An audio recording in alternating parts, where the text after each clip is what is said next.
I love.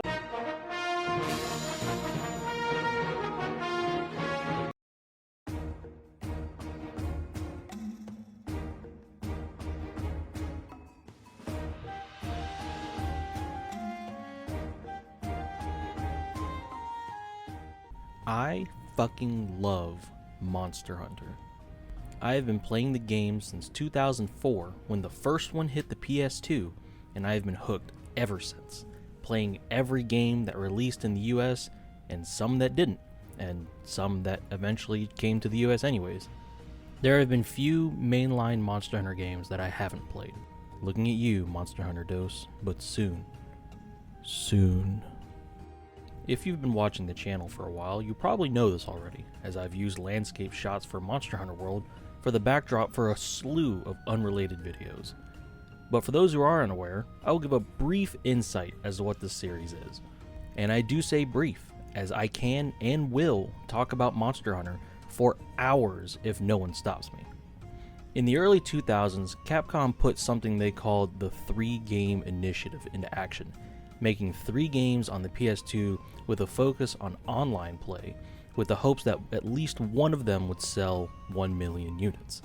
Monster Hunter was one of these games, with its sister games being a little-known racing game called Auto Modelista and Resident Evil Outbreak, also known as Resident Evil, the one that actually needs a remake. Monster Hunter put you in the shoes of a hunter going on quests after a plethora of wyverns, with an emphasis on preparation, studying your target, and methodical combat using a collection of comically huge weapons. Your reward for hunting your target were parts of the monster you just hunted, which were then fashioned into new gear, allowing you to take on stronger monsters. It was like a cooperative game that combined fighting games with RPGs. And while it had a lukewarm reception in the US, it was a massive cult hit in Japan, spurning Capcom to make more games in the series.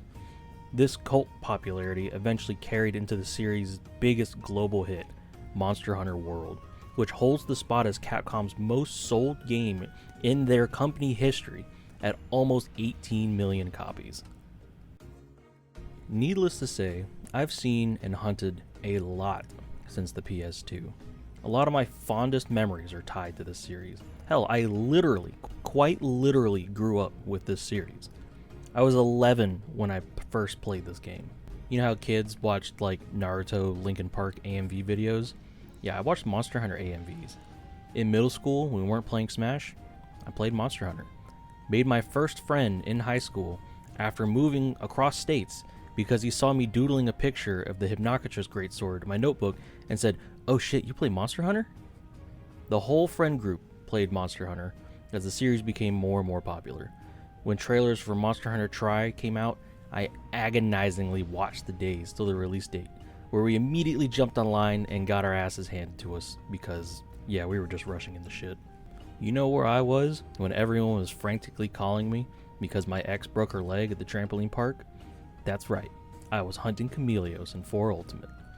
But in my defense, they chose the one guy known for calling you to waste your time with dumb shit to call me, so like, what were they expecting?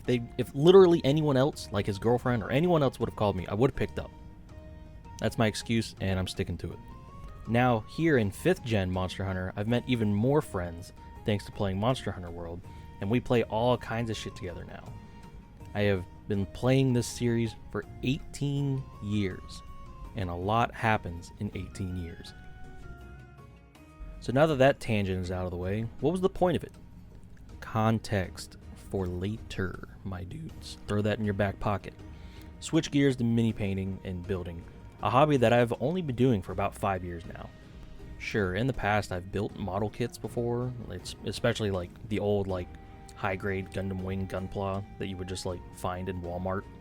But at a certain point, after watching Gundam Build Fighters and being introduced to this side of the hobby by the God King of Cardboard, Wylock's Armory, I decided to take it more seriously. Model kit here, an army kit, and boom, now I've got my own channel. While I do like other aspects of the hobby, like painting and playing the thing I never get to fucking do, I'd say building and converting is my bread and butter. The feeling of making a completely unique model is fucking awesome, even doubly so now that I've been working on my sculpting skills. It's such a freeing feeling being able to take what's in your head and being able to reproduce it in your hand. It's like 3D printing it from your mind, dude. It's like a high. I love that shit. Switch gears again. You know what I hate? Elves. And not even in the memey way. In fantasy, I usually prefer having races that aren't just human but stretched in one dimension, you know? Like, I hate halflings, I hate gnomes, I hate elves. Dwarves are kind of okay, you know, it's like borderline, you guys get a pass. Most settings just make elves like premium subscription MMO player human, and that's just unbelievably boring. I know a lot of influence from Lord of the Rings and other classic fantasy, but fuck off, do something interesting with your elves. Which now ties into talking about the Eldar. Lore-wise, I never cared too much about the Eldar, but it was like a surface level interest anyways.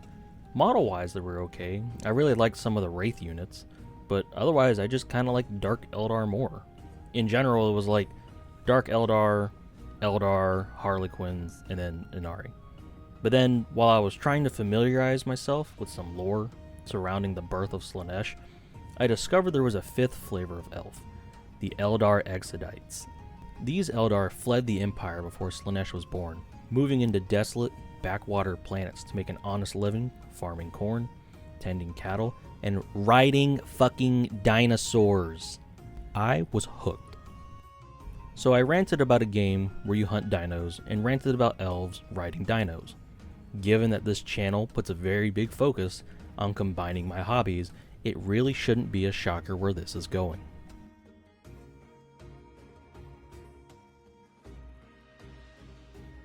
That's right, an Eldar Exodite army themed on Monster Hunter. I had originally envisioned an Exodite army with like Turok vibes, because Turok is badass, but I really wanted to push the limits on my conversions and sculpting skills. Plus, I wasn't sure if I was committed enough to the idea to go through with a video game themed army, or if the base concept was just stupid. Then Capcom released Monster Hunter Stories 2 on the PC. This is a more lighthearted RPG spin-off of the series that focuses on fighting alongside monsters that you can also ride out of combat to navigate the map and in combat for, like, devastating team attacks. While I passed over the first game on the 3DS due to my misconceptions that it was a cheap Pokemon clone, playing through the second game confirmed two things for me. One was that this Exodite army definitely held water, and two, this game is way fucking better than I initially gave it credit for. Fuck Pokemon, man. So I decided to go through with the plan, drawing extensive plans on my plan of action. Do I proofread this shit? In short, I came up with these major guidelines for the project. Number 1, every single model in this army will be a conversion or scratch build. Every soldier in this army will be wearing converted or scratch built armor based on the designs found in Monster Hunter, blending in Eldar elements where they either look better or save me from a massive fucking headache. This army is not only a test of my abilities, but a showcase of both my conversion skills and my ability to merge two vastly different aesthetics together. While not every model kit will be held up to the same standard, you should be able to look at this army and say, holy shit, these are all original sculpts. To which I'll definitely be replying, yeah boy. Number 2, the army will focus on bikes and mechanical units converted to B mounts based off of Monster Hunter monsters. Not only would an infantry focused army take even longer, but I feel like the Exodite Dragon Knights are kind of the main draw to the sub-faction, so I should aim to accentuate it. Maybe down the line I can expand, but the core of the army will be Dragon Knights, be they bikers or tank proxies. I will give myself leeway where needed for rules compatibility, since it's not an army designed to be played outside of friendly casual games. Not that I get to fucking play anyways. I'm not mad, what are you talking about? Number 3, all monsters and gear designs are focused on source material based or in or on or around the desert biomes. Monster Hunter is a game with a slew of monsters found in many different biomes. With the quest structure, you can be hunting in the snowy mountains in one quest, then immediately in the temperate forest in the next. I initially wanted to focus on a snowy biome, but after intense scrutiny as to what I had available to me for literal months, seriously, this has been my on and off secret project since like early 2021, I decided to stick to the desert. This does include any locale that fulfills the desert role in their respective game. As explained in my army reveal trailer, there are many different tribes of Wyverians across many different biomes, so maybe down the line we could do something there, but for now, dry and dusty boys only. Side note, but in Monster Hunter, there are many races of non-humans, but the most common are the Wyverians, who take on the setting's equivalent of elves. How fitting is it that the name Wyverian works perfectly for this army? And the most important guideline number 4. This project is going to take a long fucking time. In addition to projects for my other videos taking priority due to the nature of making and putting out videos so you guys don't think I'm dead in a ditch somewhere, some of these sculpts can take a long time to make. The philosophy in replicating these armors is to make sure the major parts of the model are present and recognizable, then getting as many small details as feasibly possible. That being said, a lot of the major work on these models were making those major components look good. When I wasn't as in-depth during the first builds, some of the conversions just took a few hours, but they came up to a quality I wasn't happy with in retrospect. Now, some of the last models I completed were like on and off 1 week projects for a single infantry model, but they are done to a standard that I can look at and say, these are satisfactory in replicating the source material. This army is in no rush to be completed, so work will be slow but steady. Unless there is a huge public outcry for this army to become the main focus of the channel, things will take as long as they need. There are probably some more guidelines that I can't think of currently, but I've done way too much talking, so let's get to what I actually built. Now, I've taught myself basic scene masking in Blender, which in retrospect wasn't actually that hard, so I can pull out some fancy split screens now. On one side you'll see the model I've made, and on the other will be game footage I've recorded of the source material. I'll also give a brief insight into the source material that should help those unfamiliar with Monster Hunter get a better picture of things. First off, we have the first model in a unit of Guardian Defenders, a beginning armor set made of common ores, the Alloy set. Every army needs boots on the ground, and a unit of 10 Guardians is a perfect choice for price and flexibility. You'll notice that I'm actually using Dark Eldar Cabalites for these models, due to their armor being comprised of segmented plate, which is such a common feature on a lot of Monster Hunter armor that it made sense to use it over the round, bulbous Eldar armor. The Alloy set is a very basic armor set usually provided to novice hunters, which sets a precedent here.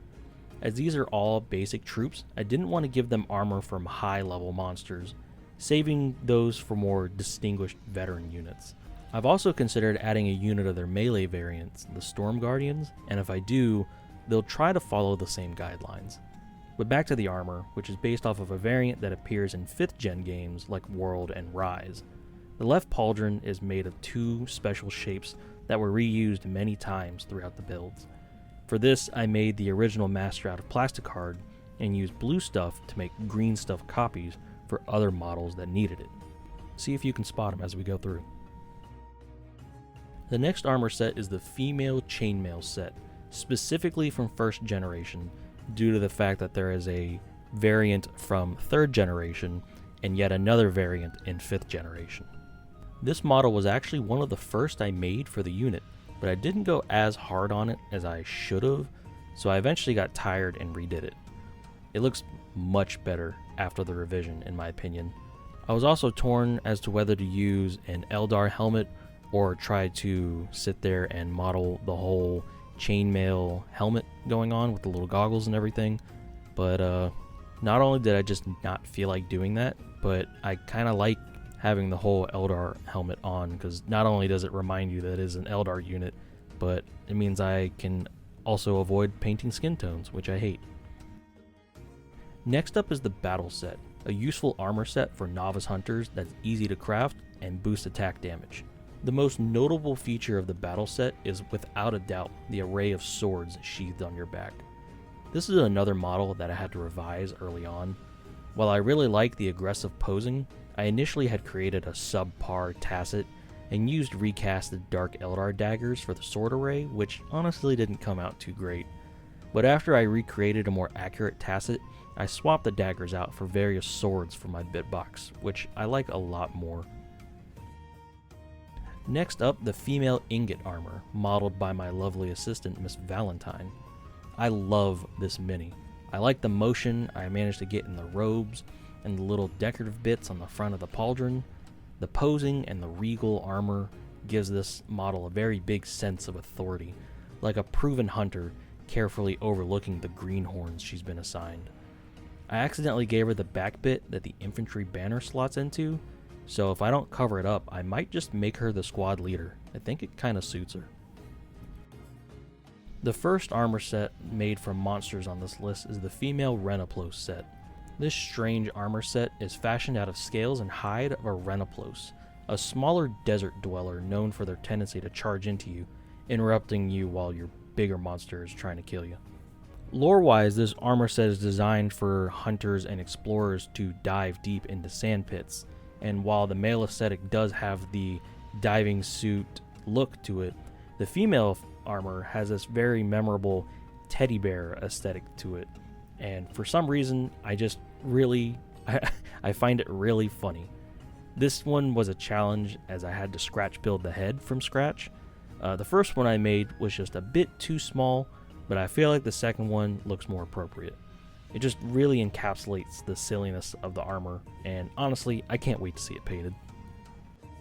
Next up is an iconic armor set from 3rd generation, the Great Jaggi armor, made from the scales of the pack leader himself.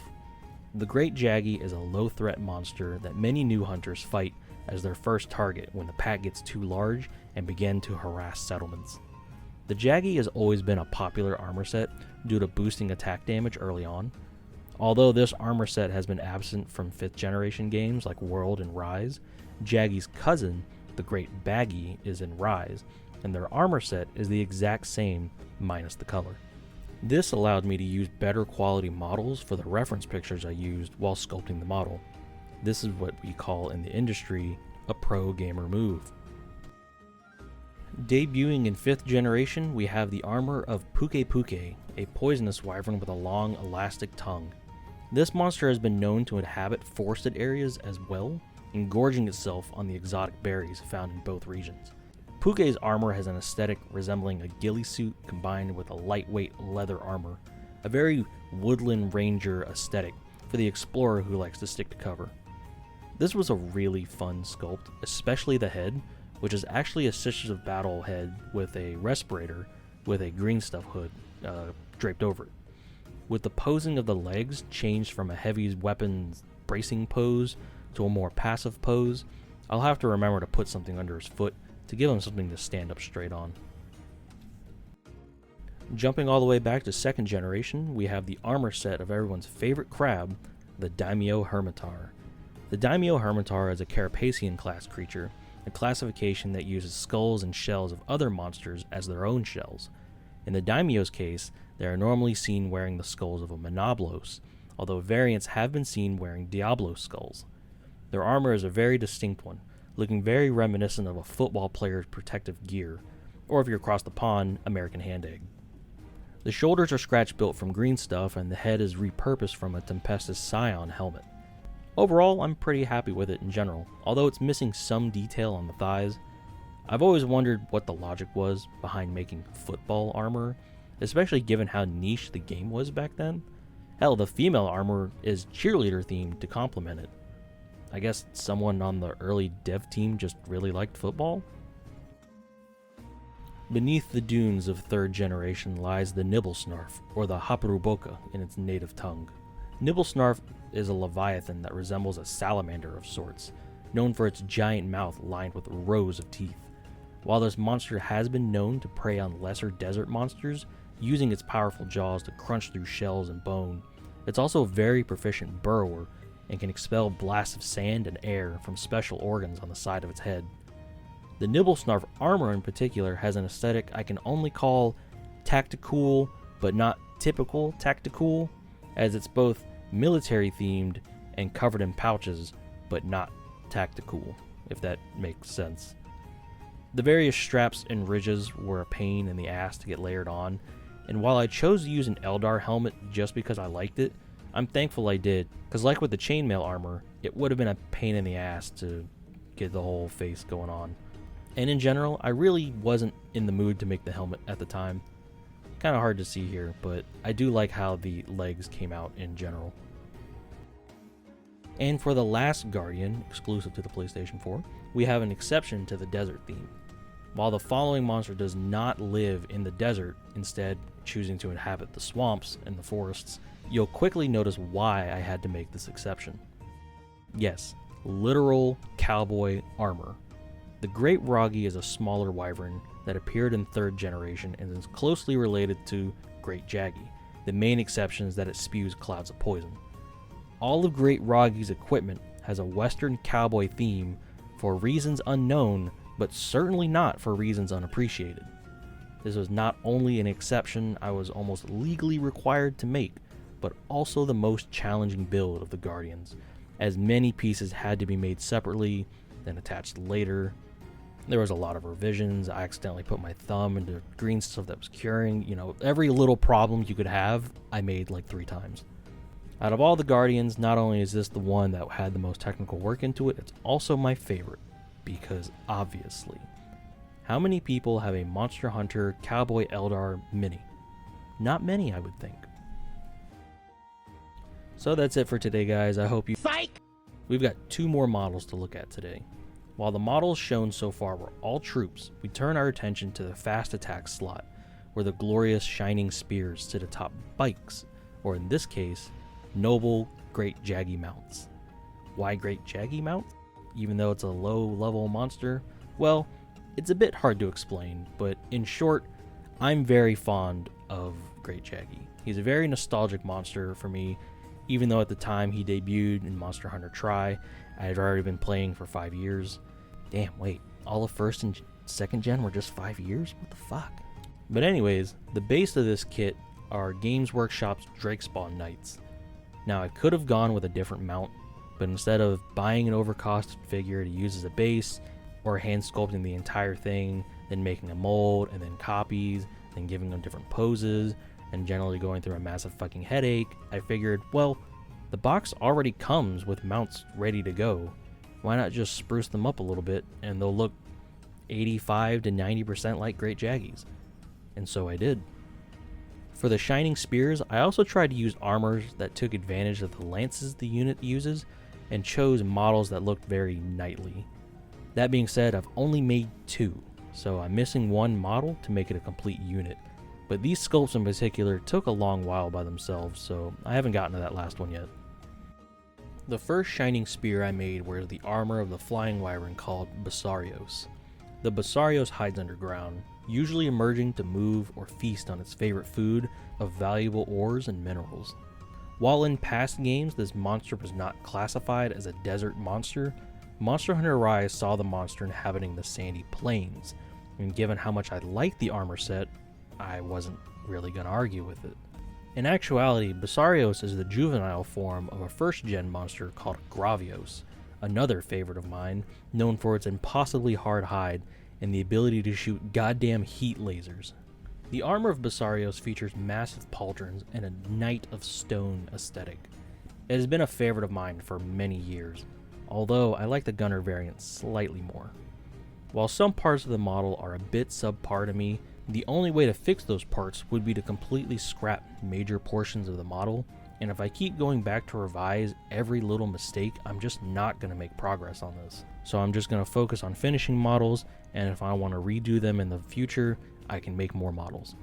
I think the helmet in particular came out great, and the large feather on the back is probably the best feather I've ever sculpted to date.